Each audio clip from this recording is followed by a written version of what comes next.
यहाँ धर्म के नाम पर बहुत भूल भटका, छाड़ सकल पाखंड को सतमार्ग में आओ। नमस्कार दोस्तों, मैं अविनाश दास रेशनल कबीर यूट्यूब चैनल में आप सबका हार्दिक स्वागत करता हूं। दोस्तों, आज सुबह एक कन्या ने मुझे पूछा, वो मेरा वीडियो देखती है, दुर्गा माई की पूजा करने जाती है। उसने पूछा, साहब आप मनुस्मृति सुनाते हैं सबको पढ़ के, मैं भी आपका वीडियो देखा, ये दुर्गा माई क्या चीज़ है, इस पर थोड़ा बताओ, आपकी मनुस्मृति में कुछ है कि नहीं है। तो मैं समझा के बताने की कोशिश किया दोस्तों। अब उन्हीं बातों को थोड़ा सा मैं वीडियो के माध्यम से रख देता हूं, ताकि जिनको भूल भरम हो वो भी सावधान हो जाएं। साथियों, मैं बेलगहना लहंगा भाटा वाला इलाका में जब था तो नवरात्र के टाइम में ये सब मैं करता भी था। रक्त बीज के, शुंभ निशुंभ के, महिषासुर के कहानी जो है दुर्गा सप्तशती को पढ़ पढ़ के सुनाता रहता था, और कुछ पेट भरने के लिए कुछ मिल जाता था, क्योंकि लोगों में उतनी समझ थी। और दूसरी बात जो है, उस समय मेरी मनोदशा भी लगभग वैसी थी। तो आज मैं मनुस्मृति के आधार पर थोड़ी चर्चा इस विषय पर करूंगा। मनुस्मृति के 3 अध्याय में श्लोक नंबर 56 में जो लिखा है, यत्र नार्यस्तु पूज्यन्ते रमन्ते तत्र देवता, यत्र तास्तु न पूज्यन्ते सर्वास्तत्र फला निष्क्रिया। इसमें कहा है दोस्तों, जहां स्त्री की पूजा होती है वहां देवता रमण करते हैं, और जहां स्त्रियों की पूजा नहीं होती है वहां देवता रमण नहीं करते हैं। उनकी सारी क्रिया जो है निष्फल हो जाती है। इसको बहुत लोग उदाहरण देते हैं, खासकर साध्वी समाज के लिए तो ये तकिया कलाम है। लेकिन मैं आप लोगों को बताना चाहता हूं यहाँ कौन सी पूजा की बात की गई है। इसके ऊपर के जो 2 श्लोक है ना, 55 और 54 नंबर, इसको देखेंगे तो बिल्कुल साफ पता चल जाएगा। इस पर मैंने पहले स्ट्रीम किया भी है, लेकिन और बता देता हूं।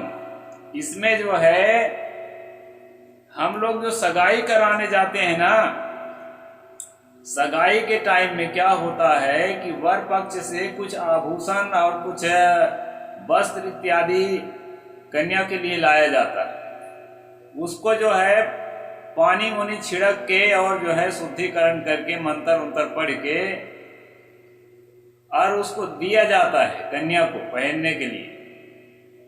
और उसके साथ और कुछ चीजें भी रहती हैं वर पक्ष की तरफ से गिफ्ट के रूप में, और उसी को कन्या पूजन कहा जाता है। और यहाँ दोनों श्लोकों में ठीक से इसका वर्णन है, एकदम स्पष्ट क्लियर, आपको भटकने की जरूरत नहीं है। यहाँ पर उस प्रकार के नारी की पूजा बताया है, उसके अलावा और कोई नारी पूजा नहीं बताया है। रही बात दुर्गा की, दोस्तों दुर्गा मेरे ख्याल से तो काल्पनिक है। कोई ठोस सबूत अभी नहीं मिले हैं पुरातात्विक कोई ऐसा कि दुर्गा नाम की कोई चीज थी, कोई व्यक्ति थी, कोई महिला थी, ऐसा कुछ भी अभी तक नहीं मिला। लेकिन जो है झारखंड के गुमला जिला में असुर जनजाति रहती है, आदिवासी परंपरा के लोग, उनमें से कुछ लोगों से मेरा संपर्क हुआ। और साथ साथ संपर्क क्या हुआ, मैंने वीडियो में पहले देख रखा था, उसके आधार पर मैं जांच करने गया था कि कितनी सच्चाई है वीडियो की बात। वही वीडियो जो आप देखे होंगे जिसमें स्मृति ईरानी भड़क गई थी संसद में कि दुर्गा को जो देवी है उसको वेश्या कैसे कहने की हिम्मत किए ये लोग, ऐसा करके भड़क रही थी ना, अंग्रेजी में बोल रही थी, मैं हिंदी में बता रहा हूं। तो मुझे लगा कि इसको जांच किया जाए, तो उस इलाके में मैं गया दोस्तों, तो वहां एक असुर जाति के लोग रहते हैं जो आदिवासी श्रेणी में आते हैं। उन लोगों से संपर्क करके मैं जाना कि वो लोगों की मान्यता क्या है, सच है या झूठ है, इससे मेरा मतलब नहीं है। उनकी मान्यता मैंने जांचा।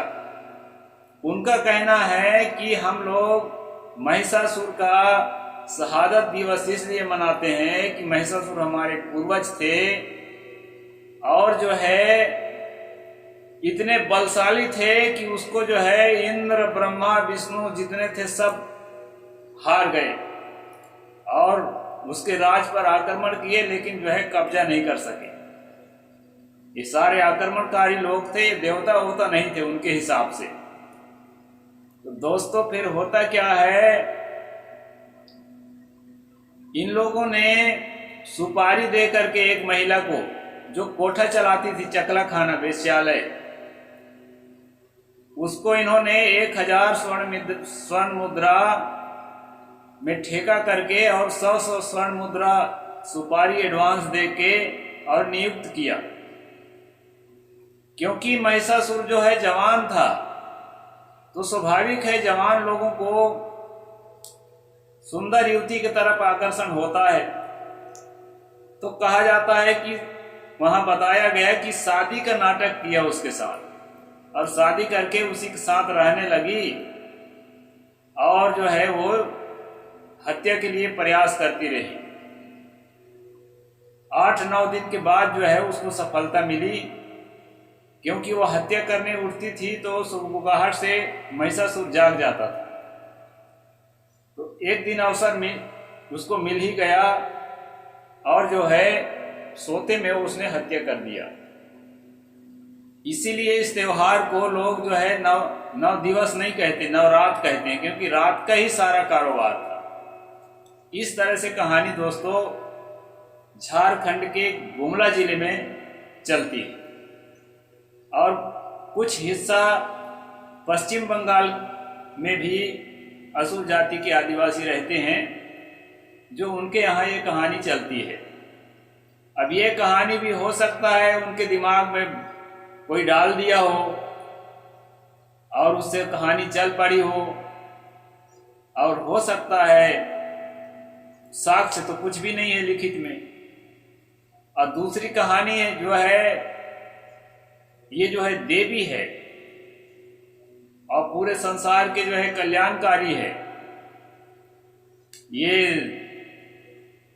ब्रह्मा विष्णु सबके मम्मी है और कहीं पर ब्रह्मा विष्णु तीनों के तेज और देवताओं के तेज सब दिया गया है उसको, तब वो पैदा होती है। कहीं पर जो है पुराणों में भी है कि शिव जी के गुस्सा से वो प्रकट हो गई, गुस्सा से पैदा हो गई। मतलब जैसा साधारण स्त्री पुरुष के संबंध से बच्चे पैदा होते हैं वैसा नहीं हुई है। और वो मांग में सिंदूर लगाती है, उसके पति का पता नहीं है। तो इस हिसाब से जो है महिषासुर की पत्नी हो, ऐसा हो भी सकता है और नहीं भी हो सकता। मेरे हिसाब से तो काल्पनिक कहानी है। दोस्तों यहाँ स्त्री पूजा की जो बात कही गई है उसका तो मैंने खुलासा कर ही दिया है। और आगे चलते हैं कि स्त्री के विषय में, वैसे तो मैं कल के स्ट्रीम में आपको बताया था कि स्त्री अगर जो है यज्ञ में हवन करती है तो हवन अशुद्ध हो जाता है और ब्राह्मण को उस यज्ञ स्थल का भोजन नहीं ग्रहण करना चाहिए। ये बात मैंने कल चौथे जो है अध्याय के तहत बताया था, श्लोक नंबर 205। स्त्री की पूजा तो बहुत दूर की बात है, पूजा स्थल में अगर स्त्री आ जाती है तो वो पूजा स्थल जो है अपवित्र हो जाता है।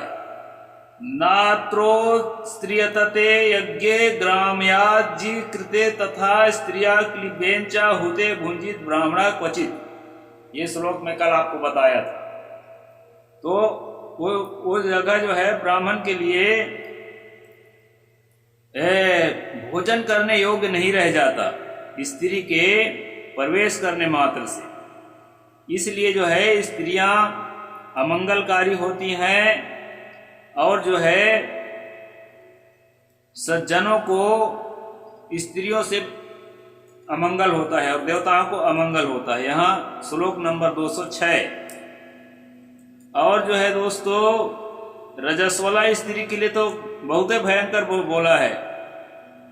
कौआ पक्षी का जूठा हो गया या कुत्ता छू गया, उतना ही जो है रजस्वला स्त्री के किसी सामान को, धार्मिक सामान को छूने से अपवित्र माना है।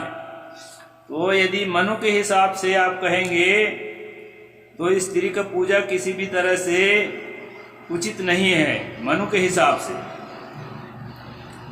और दोस्तों दुर्गा के 8 हाथ दिखाया जाता है, 8 हाथ। तो इसके लिए मैं बता देता हूं 2 जगह में आपको यही 4था अध्याय में जो बताया है, हीनांग अतिरिक्तांग विद्याहीना वायोधिकान रूप द्रव्यहीनस् जातिहीनस् ना छिपेत। ये श्लोक नंबर 141 में इसमें बताया है दोस्तों 4था अध्याय में कि जिसका जो है हीन अंग वाला हो, यानी विकलांग हो, कोई हाथ पैर किसी का कमजोर होता है, जन्म से पोलियो इत्यादि हो जाता है, और अधिक अंग वाले किसी की उंगली अधिक हो या कुछ हो, एक आठ हो, और मूर्ख जो होता है जिसका दिमाग काम नहीं करता, और कुरूप जो देखने में अच्छा नहीं लगता, और बूढ़ा और दरिद्र, इनको जो है दोष युक्त बताया है मनुस्मृति के 4थे अध्याय में। और इसी बात को यहाँ भी 3रे अध्याय में भी जो है रिपीट किया है, पहले बता चुका है। खंजो वा यदि वा कानो दातु प्रेस्यो भी सभवेत हीन अतिरिक्तं गात्रो तमप्यन्य पुनः। श्लोक नंबर 242। लंगड़ा काना श्राद्ध कर्ता का सेवक हीन अंग अधिक अंग। अधिक अंग के मतलब कोई अंग अगर अधिक है, स्वाभाविक रूप से 2 हाथ 2 पैर जो होते हैं ना, उससे अगर अधिक किसी का है तो उसको इसमें कहा है श्रद्धा स्थल से हटा दें, श्राद्ध स्थल से हटा दें। श्राद्ध का महीना चल रहा है। तो मनु के हिसाब से तो दुर्गा को धार्मिक स्थल से हटाने योग्य है, इनका मत है भाई, मैं अपना मत नहीं रख रहा हूं। तो इस प्रकार से ये कहानी 2 कहानी है, एक वेश्या वाला कहानी और एक देवी वाला कहानी। दोनों कहानी मैं रख दिया आपके सामने और मैं अपनी कहानी बता देता हूं। ये जो है दिमाग में भरा गया है। क्यों भरा गया है? कर्मकांड को बढ़ाने के लिए। और क्यों भरा गया है दोस्तों? ये जो है 70 से 100 साल के अंदर की कहानी है, ज्यादा पुरानी नहीं। दुर्गा मुर्गा की बात यहां जो है, जब ईसाई मिशनरी आ गई और जब मुसलमान इत्यादि आ गए, तो जिन स्त्रियों को धार्मिक स्थान में जाना वर्जित था, जिन स्त्रियों के हाथ से हवन करने से ब्राह्मण वहां भोजन नहीं कर सकता था, इतना अशुद्ध जिन स्त्रियों को माना गया था, तो इन स्त्रियों का आज लाइन लगा है पूजा करने वालों में। क्या कारण है, आप समझ नहीं पाते हैं क्या? ईसाइयों और मुसलमानों की मिशनरी जब यहाँ आ गई भारत में, तो वो लोग जो है अपने धार्मिक स्थानों में सबको सम्मान देने लगे। छोटी जाति बड़ी जाति, वहां जाति पाति की कोई बातें नहीं है, उनको तो अपनी संख्या बढ़ाने की ज्यादा चिंता रही।